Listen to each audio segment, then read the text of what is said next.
name is Adriana Gonzalez, and I'm an SI tutor sponsored by the Office of Student Success. Currently, I tutor 2 classes, Children with Special Needs and Educational Systems.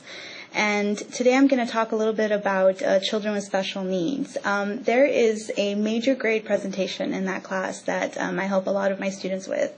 And this presentation is just going to review a little bit of how to create a well-researched presentation. Okay, the very first thing I ask my students to do is to create an outline. It is required by the professor, and it's very important because it helps students organize their thoughts and make sure that they include all the requirements necessary for this presentation.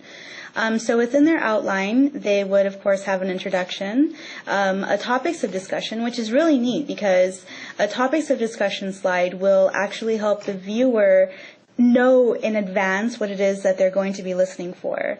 Some other things like the federal and state description, unique characteristics, are also mentioned with this presentation, as well as assistive technologies and children's books, including a character with autism. And that's a really neat resource to go ahead and research early on within your degree program, because it helps us to find resources that we can bring in to our classroom and incorporate with our students who have disabilities and even who don't have disabilities. But it'll help them understand the disabilities categories.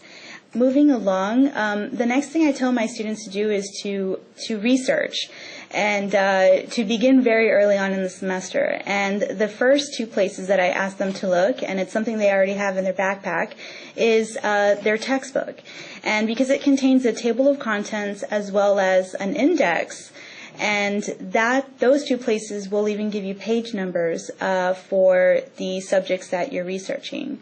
Another really good credible resource is the Library Online Database. This is a really neat database only because our librarian has researched it herself and has approved it. So it's something that you know is very credible.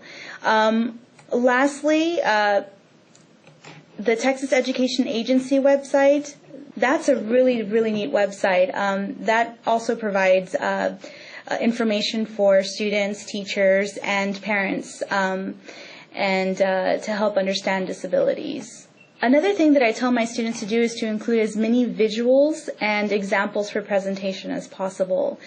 This helps us in the classroom because as learners, we tend to learn more when we see things visually. So if they can provide videos and movies, even books, pictures of books, that would help us in our research. Last minute pointers.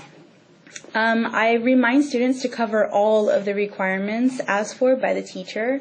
And if they can't find all the answers, they have me as a resource to help them with some leads. And if I don't have the answers, they have me to be a liaison to the professor to help them find those answers.